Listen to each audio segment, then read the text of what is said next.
Bismillahirrahmanirrahim. Assalamualaikum warahmatullahi taala wabarakatuh. Alhamdulillah. Setinggi-tinggi kesyukuran kita panjatkan kehadrat Allah Subhanahu wa taala kerana memberikan kita ruang serta peluang untuk melalui lagi Ramadan pada tahun ini. Dan alhamdulillah kita telah melalui 10 Ramadan. Semoga amal kita diterima dan usia kita dipanjangkan untuk kita terus dapat menghabiskan Ramadan pada tahun ini. Bersempena dengan bulan Ramadan, bulan Al-Quran. Jadi insya-Allah saya akan membawakan tazkirah bertajuk dengan 4 golongan manusia dengan Al-Quran. Saya petik tazkirah ini daripada hadis Rasulullah sallallahu alaihi wasallam. Daripada Abu Musa Al-Asy'ari, Nabi Muhammad sallallahu alaihi wasallam bersabda, perumpamaan seorang mukmin yang membaca Al-Quran adalah seperti buah utrujah. Rasanya lazat dan baunya harum. Manakala mukmin yang tidak membaca Al-Quran seperti buah kurma, rasanya lazat tetapi tiada bau padanya. Okey. Perumpamaan seorang yang fajir yang membaca Al-Quran seperti pohon raihanah, baunya harum tetapi rasanya pahit. Dan perumpamaan seorang fajir yang tidak membaca Al-Quran adalah seperti peria, rasanya pahit dan tidak juga berbau.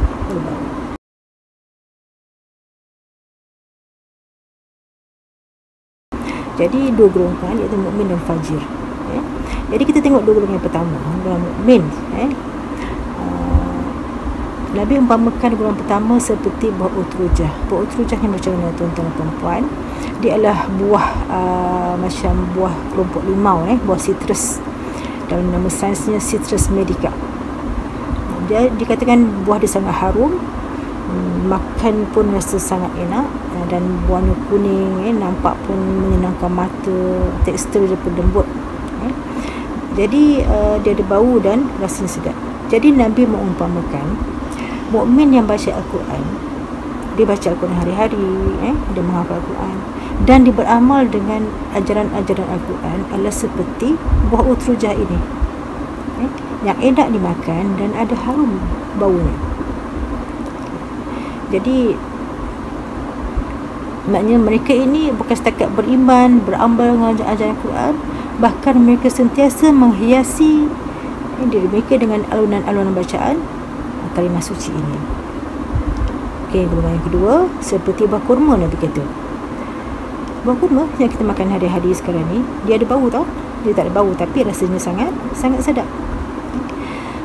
Iaitu mereka yang mengamalkan ajaran Al-Quran. Dia faham, dia mengikut apa ajaran Al-Quran, akan tetapi kekurangannya dia tidak membaca Al-Quran.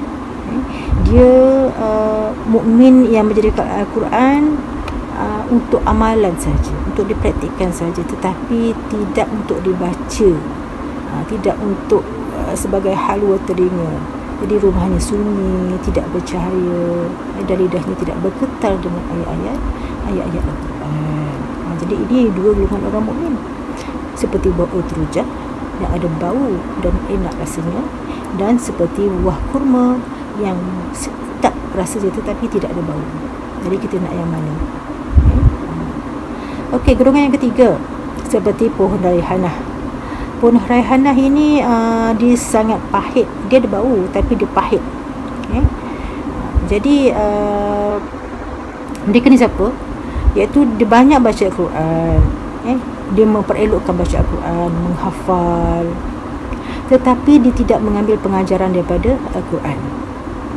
Dia tidak beramal dengan hukum hakam yang ada Al-Quran. Dia tidak mengikut apa yang telah digariskan oleh Al-Quran. Dia baca tapi dia tak ikut ajaran Al-Quran.